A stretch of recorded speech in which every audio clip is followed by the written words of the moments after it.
welcome back to Animal Appreciation. This time we are talking about gulls. Yes, gulls, like seagulls, which are some of the most unfairly hated animals on the planet for not good reason at all. People just hate them and they don't even really do that much in the grand scheme, so we're gonna appreciate them a little bit today. Of course, we have to start off with my favorite type of gull, the Sabine's gull. Sabine's gull is found quite widely distributed across many places of the world, breeding up very high in the northern hemisphere in areas of northern Canada and Russia, as well as Greenland and Svalbard.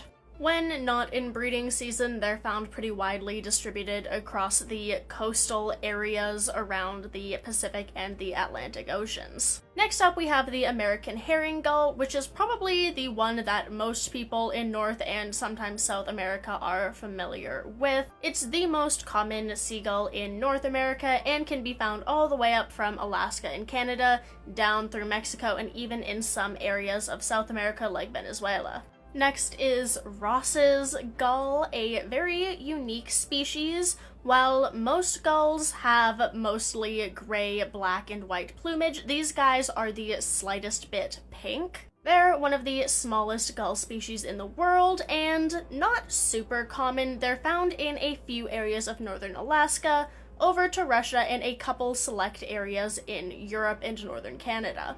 Next up is this guy, the lava gull, also known as the dusky gull or the sooty gull. It's considered to be the rarest type of gull in the world, only found in the Galapagos Islands, and it is currently considered to be endangered.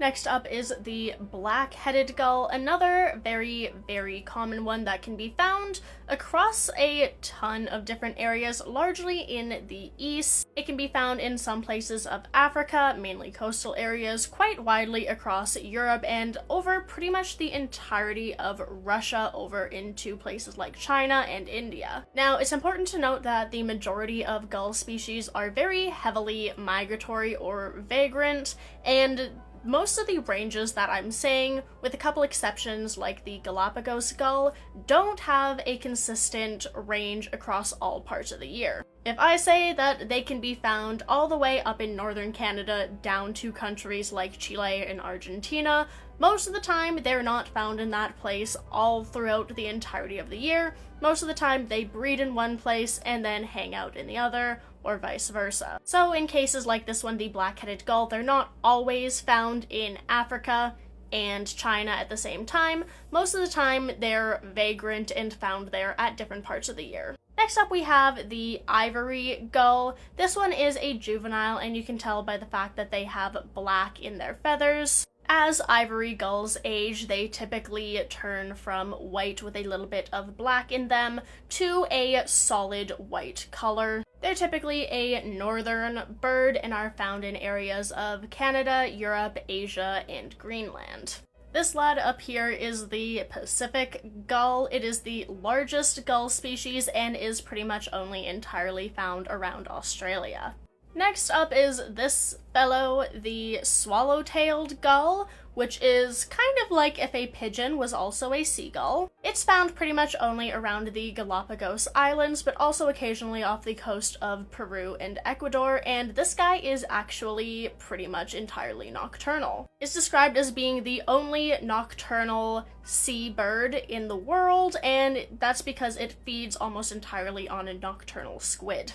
Up next is Pallas's gull, a pretty large species that occurs largely around the Mediterranean and then over to India and Russia and Mongolia during different parts of the year. This lad is the ring-billed gull, a type of slightly smaller gull species that is only found in North America, typically breeding in Canada and then migrating down towards the United States and Mexico at other points of the year. This is the great black-backed gull, another very large gull, and actually this guy might be larger than the Pacific gull. I'm not entirely sure, but it's also a very, very large gull species that is found pretty much across the entirety of the North Atlantic, from Canada over to many areas of Europe. They're described as being quite aggressive, These are probably the ones that people are familiar with, just snatching stuff away from them and kind of bullying other birds as well.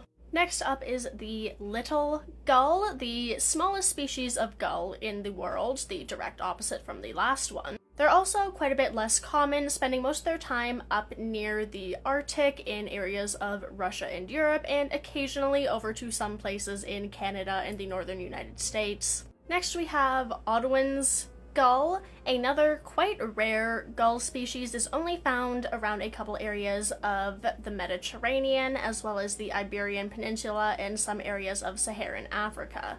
Next, this lad over here is Bonaparte's gull. Now, this guy is in breeding plumage. Normally, they don't have those very distinct black areas. They're more of a uniform grayish-whitish color. They're found across pretty much the entirety of North America, breeding in the northern areas of Canada and Alaska, and then just hanging out throughout a bunch of areas in the United States and Mexico, even down to places like Cuba and Jamaica. This is the laughing gull, named for its very distinctive call, which does in fact sound a lot like somebody laughing. It's found around the coastal areas of North America in the lower United States and Mexico, as well as the more northern parts of South America, found pretty much only along the coasts. Next up is the gray gull, which is very unique among seagulls. It's found across the kind of western coast of South America,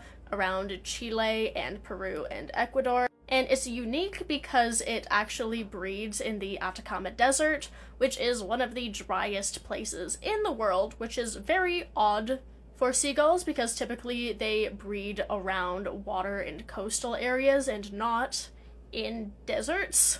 Next we have the silver gull, which is the most common Australian seagull, found across pretty much the majority of Australia, as well as New Zealand and New Caledonia. And finally, we have the kelp gull, which does look quite similar to the herring gull, but these guys are found across pretty much the entirety of the southern hemisphere coasts, all around the coasts of South America, Africa, some areas of Asia, Australia, and even Antarctica. As you can see, there are so many different types of cool and unique gull species, and they definitely don't deserve all of the animosity that so many people seem to have towards them. They're quite the important part of the ecosystem, and while the majority of them are doing quite well and are quite adapted to living among humans, humans do impact them in a lot of negative ways as well, due to trash and pollution and